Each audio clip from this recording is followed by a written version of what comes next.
Hello മക്കളെ, welcome back to Xylem learning. It's me Rima miss ആണ്. നമ്മുടെ 5ാം ക്ലാസ് സോഷ്യൽ സയൻസിലെ 2ാമത്തെ ചാപ്റ്റർ ആണ് ഫുഡ് ആൻഡ് ഹ്യൂമൻ, അല്ലെ, ഭക്ഷണവും മനുഷ്യരും. അപ്പൊ നമുക്കറിയാം, നമ്മുടെ ഏർലി ഹ്യൂമൻസ് എന്താ തീയൊക്കെ കണ്ടുപിടിച്ചതിന് ശേഷം എന്താണ് ഭക്ഷണമൊക്കെ പാകം ചെയ്തൊക്കെ കഴിക്കാൻ തുടങ്ങി. അപ്പോൾ ബാക്കി വന്നവ അവർ സ്റ്റോർ ചെയ്തിട്ടുണ്ടായിരുന്നു. ആദ്യകാലങ്ങളിൽ ഏർലി ഹ്യൂമൻസ് അവർക്ക് അന്നത്തേക്ക് മാത്രമുള്ള ഫുഡ് ഐറ്റംസ് മാത്രമേ എന്താണ് ശേഖരിക്കാറുണ്ടായിരുന്നുള്ളൂ. പക്ഷെ എന്ത് ചെയ്തു, അഡ്വാൻസ്മെന്റ് ഓഫ് അഗ്രികൾച്ചർ, അല്ലേ, അതായത് എന്താ പിന്നീട് കൃഷി വ്യാപകമായതോടെ എന്തുണ്ടായെന്ന് പറയുന്നത്, യെസ്, അവർക്ക് ആവശ്യത്തിലേറെ ഫുഡ് ഐറ്റംസ് ഒക്കെ കിട്ടിയില്ലേ. അപ്പൊ അതെങ്ങനെയൊക്കെ സ്റ്റോർ ചെയ്യണ്ടേ. അപ്പൊ അതാണ് മിസ് പറയാൻ പോകുന്നത്, അവരുടെ ഫുഡ് സ്റ്റോറേജ് എങ്ങനെയായിരുന്നു ഫുഡ് സ്റ്റോർ ചെയ്തിട്ടുണ്ടായിരുന്നത്.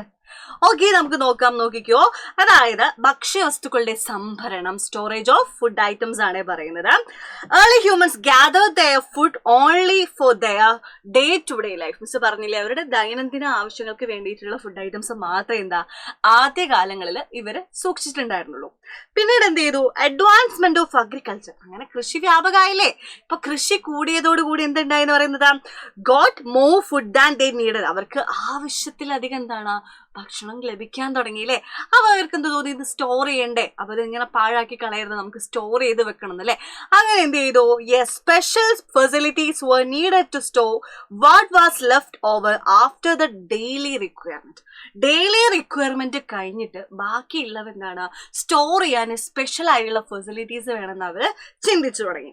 അങ്ങനെ എന്ത് ചെയ്തു, മണ്ണ് കുഴച്ച് പാത്രങ്ങളായി രൂപപ്പെടുത്തിയിട്ട് ചുട്ടെടുത്താൽ വെള്ളം ശേഖരിക്കാമെന്നും വെള്ളം ചൂടാക്കാമെന്നും മനുഷ്യന് മനസ്സിലാക്കി, അല്ലെ. അതായത് humans understood that soil is needed molded and baked into pots. Water അതിൽ കളക്ട് ചെയ്യുകയും ചെയ്യാം, വെള്ളം ചൂടാക്കുകയും ചെയ്യാന്ന് അവർക്ക് മനസ്സിലായി. ഓക്കെ, അങ്ങനെ എന്ത് ചെയ്തു, അവർ ആദ്യ കാലങ്ങളിൽ യൂസ് ചെയ്തത് പോട്രി ആയിരുന്നു കേട്ടോ. പോട്രി ആയിരുന്നു കേട്ടോ. അതായത് കളിമണ്ണ് കേട്ടോ. ക്ലേ എന്താ അറിയോ, കളിമണ്ണ്, കൈകൊണ്ട് കളിമണ്ണ് ഇങ്ങനെ കുഴച്ചുകൊണ്ട് ഉണ്ടാക്കിയ മൺപാത്രങ്ങളിലായിരുന്നു, പോട്രിയിലായിരുന്നു ആദ്യം സ്റ്റോർ ചെയ്തിട്ടുണ്ടായിരുന്നത്. ഓക്കെ, അങ്ങനെ എന്ത് ചെയ്തു, they were also used for cooking food. അവർ ഭക്ഷണം പാകം ചെയ്യാൻ പോലും ഈ ഒരു പോട്രി മൺപാത്രങ്ങൾ യൂസ് ചെയ്തിട്ടുണ്ടായിരുന്നു. ഓക്കെ, അപ്പൊ നമുക്ക് എവിഡൻസ് കാണാൻ പറ്റും, നമ്മുടെ ഹരപ്പൻ സിവിലൈസേഷൻ, അല്ലേ, അവിടെ നമുക്ക് ഗ്രാനറിയൊക്കെ കാണാൻ പറ്റുന്നുണ്ടല്ലേ. അപ്പൊ അവിടെ ധാന്യങ്ങള്, ഗ്രെയിൻസ് ഒക്കെ സൂക്ഷിച്ചിട്ടുണ്ട് എന്നതിന്റെ എവിഡൻസ് ഒക്കെ നമുക്ക് ഹരപ്പൻ സിവിലൈസേഷൻ ലഭിച്ചിട്ടുണ്ട്. ഇവിടെ പറയുന്നത് നോക്കിക്കോ, there is evidence for granaries constructed in early times to store food grains, അല്ലെ.